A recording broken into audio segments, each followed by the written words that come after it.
It felt like a cosmic joke, a particularly cruel punchline delivered by a universe with a twisted sense of humor. Dr. Elias Thorne, a man who had just spent the last 70 to sleepless hours staring into the churning maw of Hurricane Tempest, coordinating daring rescues and orchestrating a logistical ballet of aid and resources, found himself staring at a legal summons. His name was emblazoned on the document, accompanied by an accusation so preposterous it almost made him laugh. Negligence leading to property damage. From the very storm he just helped an entire coastline survive. Just days earlier, Elias had been the eye of the storm's calm, a beacon of resolute leadership amidst the chaos. When Hurricane Tempest, a category for behemoth, made landfall, it didn't just touch down. It ripped through the region with a primal scream, tearing apart homes, uprooting ancient trees, and transforming familiar landscapes into watery graves. But where others saw only destruction, Elias saw a challenge, a complex puzzle of human suffering and logistical nightmares waiting to be solved. As the regional disaster relief coordinator, his voice had been the steadying force on emergency broadcasts, his quick decisions saving countless lives. He'd personally overseen the evacuation of elderly residents from a flooded nursing home, directed a fleet of airboats through treacherous waters to rescue trapped families, and, with an almost uncanny foresight, prepositioned critical supplies that allowed recovery efforts to begin mere hours after the winds died down. His strategic brilliance was legendary, his commitment unwavering.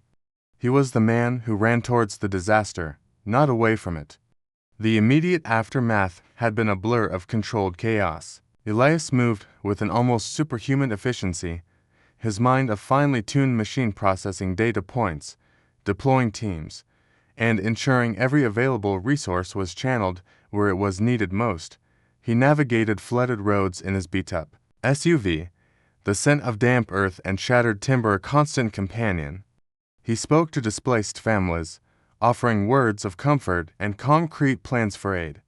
His phone, a lifeline to state and federal agencies, never seemed to leave his ear. News crews, starved for a narrative of hope amidst the devastation, had flocked to him, dubbing him the hurricane hero and praising his tireless dedication. Yet, Elias found no time for accolades. His focus remained singular: recovery. Finally, after what felt like an eternity, a fragile sense of calm began to settle over the devastated communities. The immediate danger had passed, the most critical needs were being addressed, and the long, arduous road to rebuilding had begun. Elias allowed himself a rare moment of respite. He had returned to his small, unassuming home nestled in a quiet cul-de-sac, a house that, thankfully, had weathered the storm with only minor cosmetic damage. He was bone-weary, his muscles aching from days of relentless activity, his mind buzzing with residual adrenaline. He'd envisioned a hot shower, a simple, quiet meal, and perhaps, finally, a few uninterrupted hours of sleep. He had just kicked off his muddy boots, the scent of pine and rain still clinging to his clothes, when he noticed the official-looking envelope tucked beneath his doormat. It wasn't a thank-you note. It wasn't a commendation. It was a formal summons from the Pristine Meadows Homeowners Association. The specific allegation sent a cold wave of disbelief through him. Damages incurred to common areas, for example, perimeter, fencing, communal garden gate, sprinkler system due to alleged negligent tree limb assessment and delayed debris removal from Dr. Elias Thorne's property, exacerbating Hurricane Tempest's impact. Elias reread the lines, then again, his brows furrowed, a grimace spreading across his tired face. Negligent, delayed. He, the man who had just spearheaded the largest disaster response in the region's history, was being accused of causing storm damage. It was beyond ironic. It was an insult of epic proportions. The very notion that he, a seasoned expert in disaster mitigation and recovery, would be negligent in securing his own small property, especially during a hurricane he was actively fighting, was not just absurd. It was patently ridiculous.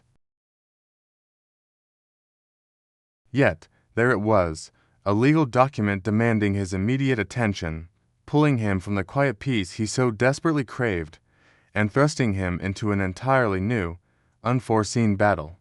The initial shock had quickly morphed into a simmering frustration. Elias Thorne, a man accustomed to commanding respect and cooperation in the direst of circumstances, found himself utterly stonewalled by the very mundane, petty bureaucracy of his own Homeowners Association. His first instinct was to resolve this amicably, logically, as he would any misunderstanding. He picked up the phone, expecting a reasonable conversation, perhaps a simple oversight, but instead found himself staring down a wall of administrative indifference. His first call was to the HOA's main office, a number listed on the summons. He explained, patiently, his role, his recent activities, and the sheer absurdity of the claim. The administrative assistant on the other end, however, sounded like a pre-recorded message, politely but firmly informing him that all disputes must go through the proper channels and the board's decision is final. There was no room for discussion, no nuance, just a robotic adherence to protocol. Frustrated, Elias requested an immediate meeting with the HOA board. A week later, he found himself seated in a sterile, fluorescent-lit community room facing the formidable trio that comprised the Pristine Meadows HOA board.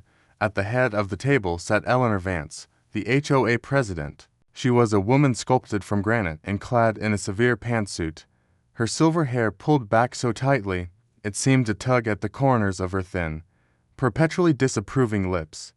Her eyes, magnified by rimless glasses, bore into him with an unnerving intensity that suggested she had already tried and convicted him before he'd even uttered a word.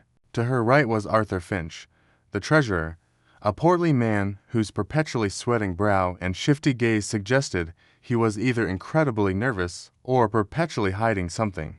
He clutched a binder filled with papers, occasionally flipping through them with an air of profound, if performative, diligence. On Eleanor's left was Martha Higgins, the secretary, a woman who seemed to view the entire world through the lens of a rule book. Nodding sagely at Eleanor's pronouncements, Elias began by trying to appeal to their sense of reason. He presented his credentials, not with arrogance, but as evidence of his expertise. "Look," he started, his voice calm, "I understand there's concern about property damage, but I've spent the last week coordinating Hurricane Tempest recovery. My expertise is literally in assessing storm damage. I assure you, any damage to the common areas adjacent to my property would be thoroughly assessed and addressed by my team, had it been legitimate or caused by my negligence." He even offered, genuinely, to conduct a pro bono professional assessment of the alleged damage, promising to use his vast network to ensure an unbiased and accurate report. Eleanor Vance cut him off with a crisp, dismissive wave of her hand.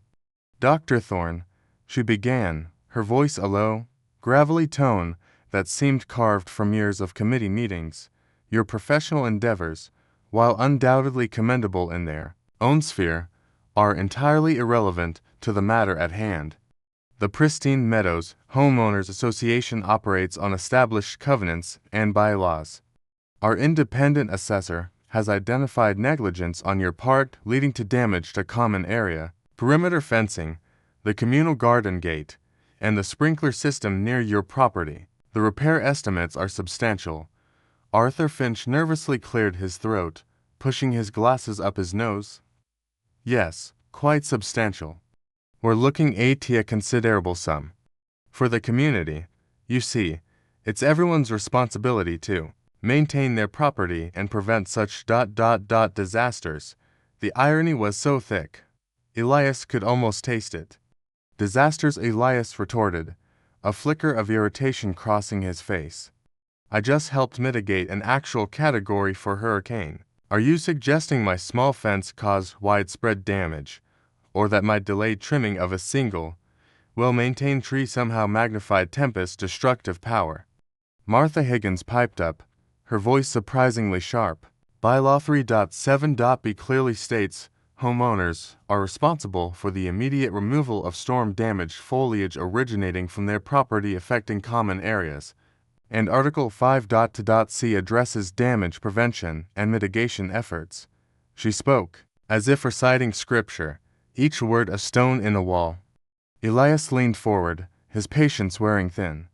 I had over a dozen felled trees from other properties blocking access roads post-Tempest. My team cleared major thoroughfares before they even got to residential streets. My own small backyard, which sustained minimal limb damage, was frankly not a priority when lives were on the line. And the fence, the gate ... these rolled, already, showing signs of wear before the storm. Are you suggesting a gust of wind from my property specifically targeted HOA assets? Eleanor Vance's eyes narrowed. The assessment is clear, Dr. Thorne. The wind patterns, according to our report, showed specific vulnerabilities near your property line due to your alleged failure to maintain your foliage. The costs have been tabulated. We expect prompt payment, or we will proceed with legal action as per the summons. Her tone left no room for doubt or debate. Leaving the meeting, Elias felt a strange mix of disbelief and an almost professional curiosity. These weren't just petty tyrants. There was a rigid, almost zealous adherence to a narrative that didn't quite fit the facts. He decided he wouldn't just defend himself, he'd investigate. He requested copies of the HOA's independent assessment report, the itemized repair estimates, and any relevant weather data they had used. Back at his house, surrounded by the quiet hum of his recovering neighborhood, Elias began to dissect the documents the HOA grudgingly provided. The report on the damaged perimeter fencing cited catastrophic failure due to direct wind impact amplified by unmanaged tree limbs. He walked out to the fence line himself. The fence was indeed down in a section, and the communal garden gate was askew, but the breaks were clean, almost clean. The wood was old, splintered, and showed obvious signs of pre-existing rot.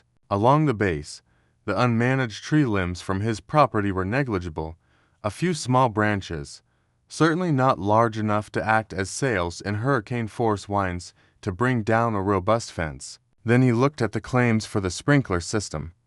The report stated extensive damage, including cracked lines and severed heads, indicative of large debris impact, yet his yard and the adjacent common area were remarkably free of large, storm-tossed debris. There were leaves, small twigs, but no massive tree trunks or significant structural elements that would cause extensive damage to buried pipes or sturdy sprinkler heads. Most of the heavy debris in the community had been hauled away by municipal crews, much of it directed by him. As Elias cross-referenced the HOA's damage reports with his own extensive knowledge of hurricane impact patterns, the pieces didn't quite fit. The type of damage described, and its alleged severity, felt manufactured, or at the very least, grossly exaggerated to leverage the storm as an excuse. The first seed of suspicion took root, then blossomed into a firm conviction. This wasn't just about negligence. This was about something else entirely. The HOA wasn't just suing him for storm damage. They were using the storm as a pretext for a deeper, more unsettling agenda. The seed of suspicion had now firmly rooted itself in Elias's mind, blossoming into a full-blown conviction that something was deeply amiss. He couldn't shake the feeling that the HOA's claims were not merely exaggerated, but deliberately fabricated, a flimsy pretext for something far more sinister. He felt a familiar surge of determination, the same drive that propelled him through disaster zones. If Eleanor Vance and her committee thought they could dismiss him with bureaucratic platitudes, they severely underestimated the man who had faced down hurricanes. This wasn't just a petty neighborhood dispute, it was a puzzle, and Elias Thorne was a master at solving them. He transformed his home office into a temporary command center, reminiscent of the emergency operations centers he oversaw during crises. Maps of Pristine Meadows were spread across his desk, highlighted with meticulous notes. He pulled up satellite imagery of the area, comparing pre-storm aerial views with post-storm damage assessments. His professional toolkit, usually reserved for large-scale disaster evaluations, was now focused on his own backyard. He meticulously photographed every inch of the alleged damaged perimeter fence, noting the clean breaks and the stark evidence of pre-existing rot that ran deep into the wood, far beyond what any hurricane could cause. He even collected samples of the splintered timber, intending to have them professionally analyzed for age and degradation. The communal garden gate, supposedly ripped from its hinges by gale force winds, showed rusted screws and stressed wood. That suggested years of neglect, not sudden, violent impact. The sprinkler system, in particular, intrigued him. The HOA's report claimed extensive damage, including cracked lines and severed heads, indicative of large debris impact. Elias, however, found no significant impact craters on the soft earth above the buried lines, nor any large debris in the vicinity that could have caused such damage. Instead, he noted areas where the ground appeared disturbed, subtly inconsistent with natural erosion or storm surge. Using a ground-penetrating radar unit, the piece of equipment usually deployed to detect buried utilities in disaster zones, he scanned the alleged damage sites. The results were perplexing.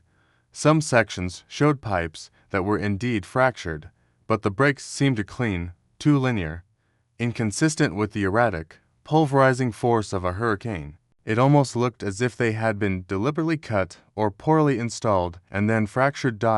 He reached out to Dr. Lena Petrova, a former colleague and a brilliant structural engineer he'd worked with during the aftermath of the California earthquake.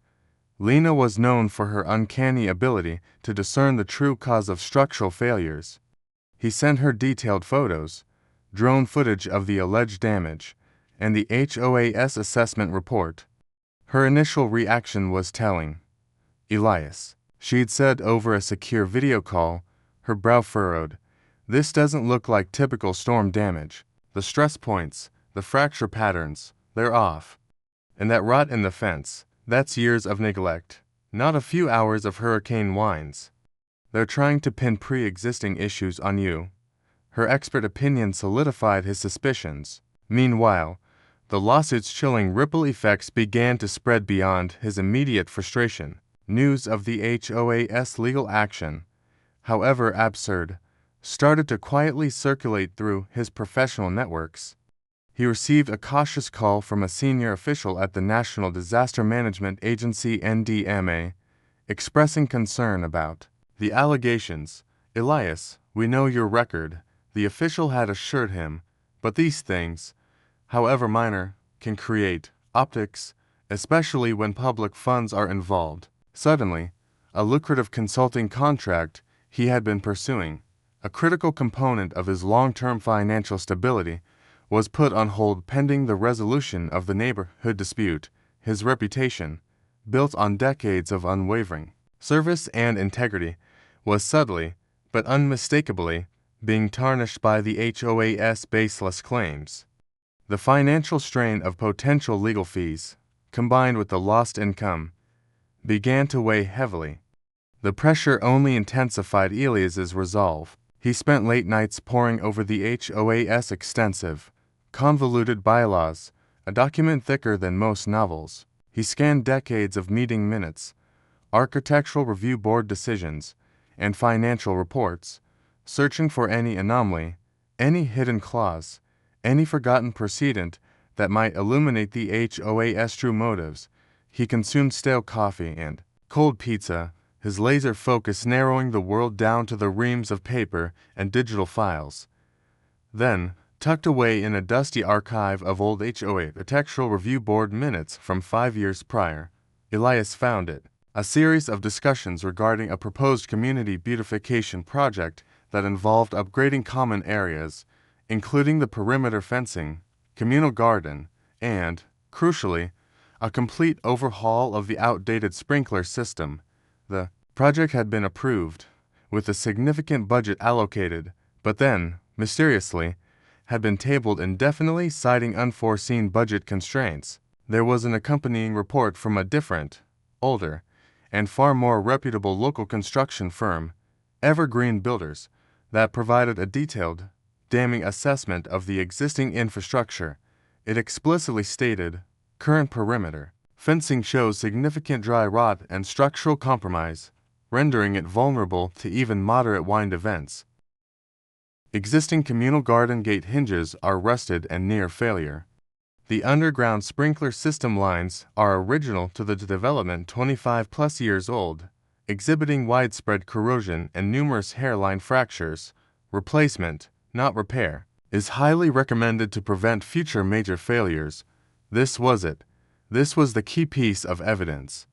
The HOA knew, unequivocally, that the damage wasn't caused by Tempest alone, but by years of neglect and the inherent deterioration of an old system. They had delayed necessary repairs, likely diverting the allocated funds elsewhere, and were now attempting to use the hurricane as a convenient scapegoat to force a well-funded, public figure like Elias to unwittingly foot the bill for their own negligence or, worse, their own hidden agenda.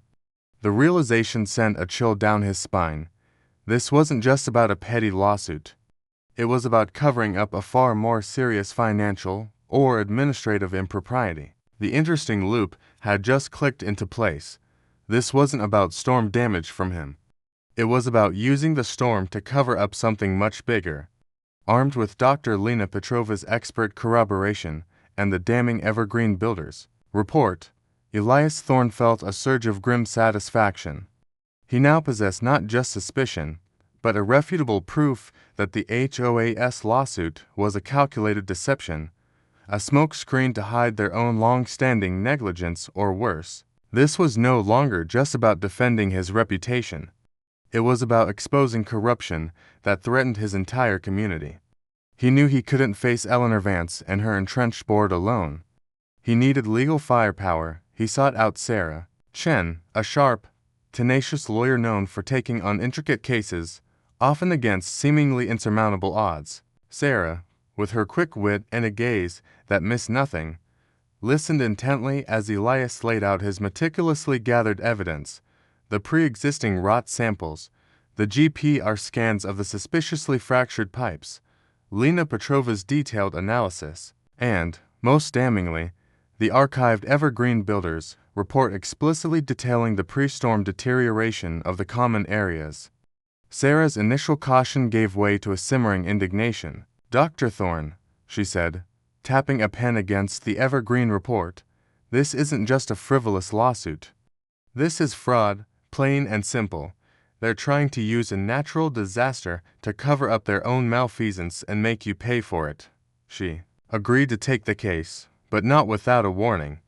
Eleanor Vance has a reputation. She's connected, and she plays dirty. They'll come at you hard. Sarah's words proved prophetic. As soon as Elias's legal team formally challenged the HOA's claims with counter-evidence, the gloves came off. The HOA's legal responses became increasingly aggressive, filled with convoluted legal jargon and veiled threats. They escalated their demands, adding punitive damages to the original claim, citing distress and emotional suffering caused to the board members by Elias's defiance. Simultaneously, a whisper campaign began to circulate through Pristine Meadows, subtly discrediting Elias. Rumors painted him as uncooperative, arrogant, and even unstable after the stress of the hurricane. Eleanor Vance herself was seen engaging in hushed conversations with neighbors, her stern face conveying disapproval whenever Elias's name was mentioned.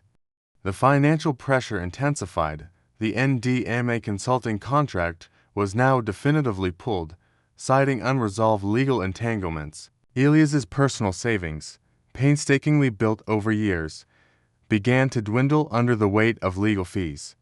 It was a calculated move by the HOA, designed to bleed him dry, to force him to capitulate. One evening, after a particularly draining day of legal strategizing, Elias returned home to find his front gate subtly ajar. He always secured it meticulously. A shiver ran down his spine. Inside, nothing seemed out of place but the unsettling feeling lingered. The next morning, a local tabloid-style blog, notorious for its sensationalism, ran a smear piece. It twisted Elias's heroic hurricane efforts, portraying him as a self-aggrandizing opportunist more concerned with media appearances than actual community welfare. It even resurrected an old, minor incident from his past, a bureaucratic mix-up over equipment allocation years ago. Long resolved, blowing it up into a scandal. The article clearly had inside information, hinting at a direct leak from someone close to the HOA. The relentless pressure began to fray Elias's nerves. He was accustomed to high stakes, but this was different. This wasn't about saving lives from a storm. It was a psychological battle against unseen forces, a quiet war waged in legal documents and whispered rumors. He realized that the HOA's motive ran deeper than just recovering costs for old damage. It had to be. No reasonable person would go to such lengths for a relatively small repair bill if it wasn't connected to a larger, more lucrative scheme. Sarah Chen, always one step ahead, confirmed his fears. Through a connection in the city planning department, she uncovered a critical piece of information. The HOA, spearheaded by Eleanor Vance, had recently submitted an application for a major rezoning variance. Their plan was to sell a significant portion of the common areas, including the land where the damaged fence and sprinkler system lay, to a large, controversial commercial developer. The proposed project, a new retail complex, was vehemently opposed by a segment of the community, due to concerns about increased traffic and environmental impact. The loop finally closed with a sickening click. The HOA wasn't suing Elias for storm damage. They were using the storm as a fabricated crisis to justify an inflated insurance claim for common areas they intended to sell off. The inflated claim would provide them with a massive cash injection, making the land more attractive to the developer, and perhaps line their own pockets through shady deals. Elias's property, adjacent to these damaged common areas, made him a convenient scapegoat, a way to deflect attention and blame, and perhaps even push him out if he became too much of a nuisance. If he was deemed negligent for property damage, it could potentially even affect his property value, making him desperate to sell, and allowing the HOA to acquire his land for their development scheme. This revelation turned Elias's personal battle into a full-blown crusade. His safety became a real concern when, one night, he found his car tires slashed and a crude, anonymous note tucked under his windshield wiper. "Drop it, coordinator. Some things are best left buried." It was a chilling, explicit threat. The stakes had elevated beyond reputation and finance.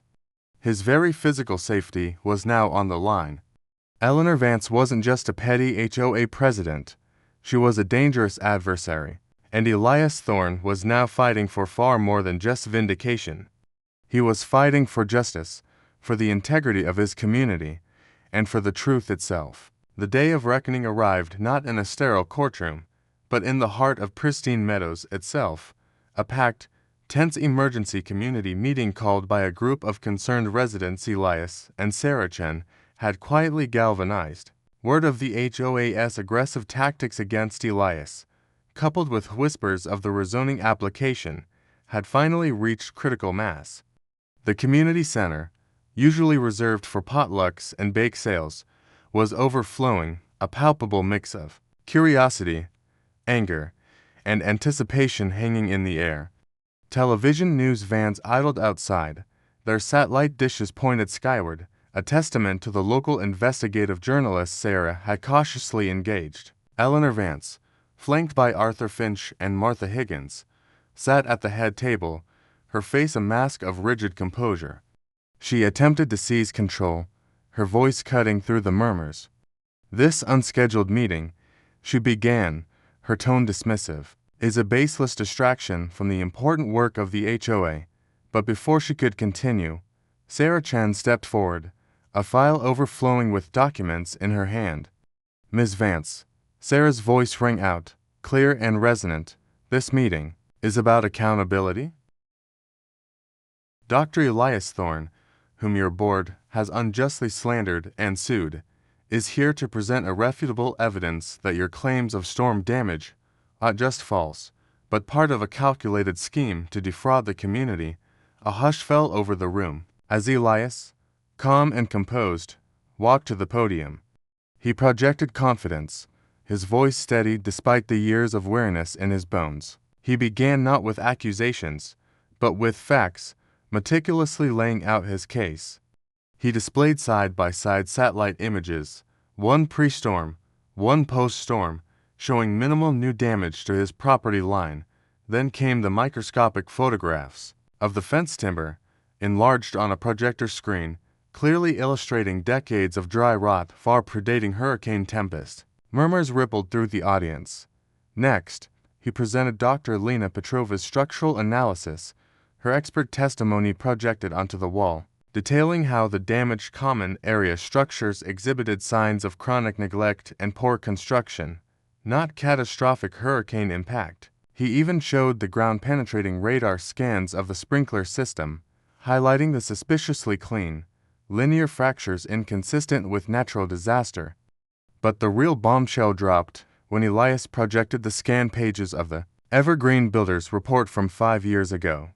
He read aloud the damning lines, the explicit warnings about the significant dry rot, the rusted hinges, and the widespread corrosion of the old sprinkler system, along with Evergreen's clear recommendation for full replacement, not repair. He then showed the archived HOA meeting minutes, proving the board had approved a budget for these very replacements, only to mysteriously table the project indefinitely.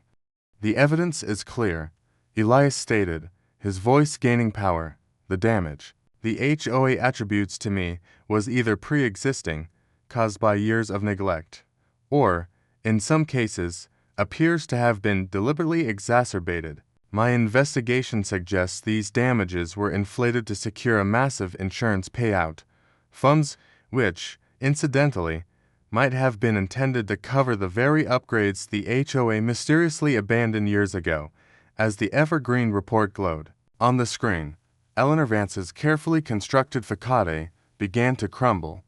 Her face, usually so composed, contorted into a mask of pure fury mixed with a desperate, trapped animal's fear. Arthur Finch, the treasurer, turned a ghastly shade of pale green, clutching his binder so tightly his knuckles turned white. Martha Higgins, the rules-obsessed secretary, looked utterly bewildered, as if her entire world of bylaws had just been shattered. "This is outrageous," Eleanor finally shrieked, her voice cracking. "These are fabrications. Dr. Thorne is trying to distract from his own negligence." But her protests were drowned out by the rising tide of angry shouts from the community. People began to demand answers about the shelved beautification project, about the rezoning application that Elias's team had also quietly circulated to key community leaders. Sarah Chen stepped in, delivering the coup de grace. And as for the true agenda, she announced, projecting the rezoning application details onto the screen, the HOA recently applied for a variance to sell off substantial portions of these damaged common areas to Horizon Developments, a major commercial entity with a history of controversial projects, a sale that would have been far more difficult, perhaps impossible, without a fabricated crisis to justify a large insurance payout for repairs and to clear the land. This wasn't about storm damage, it was about covering up years of financial mismanagement and securing personal gain through a backroom deal. The revelation ignited an uproar. Neighbors who had once trusted the HOA now felt profoundly betrayed. Calls for resignations echoed through the room. Amidst the chaos, Eleanor Vance, visibly shaken, tried to storm out, but a resident blocked her path. Arthur Finch, tears welling in his eyes, confessed to a reporter that he had just followed orders and that Eleanor had pressured him into signing off on inflated estimates. Martha Higgins, horrified by the unraveling truth, simply sat down, defeated. The fallout was swift and decisive.